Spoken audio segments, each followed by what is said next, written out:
நான் கொண்ட திட்டங்கள் சிறிதாயினும் ஐயா எனக்காய் உன் திட்டங்கள் பெரிதல்லவோ. புழுதியில் இருந்து என்னை உயர்த்தினீரே, ராஜாக்களோடு அமர்த்தினீரே. புழுதியில் இருந்து என்னை உயர்த்தினீரே, ராஜாக்களோடு அமர்த்தினீரே.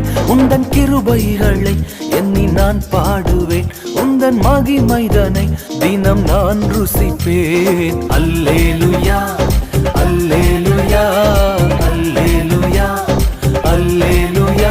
உம்மை உயர்த்துவதே எங்கள் நோக்கமையா, உம்மை பாடுவதே எங்கள் மேன்மையா. உம்மை உயர்த்துவதே எங்கள் நோக்கமையா, உம்மை பாடுவதே எங்கள் மேன்மையா.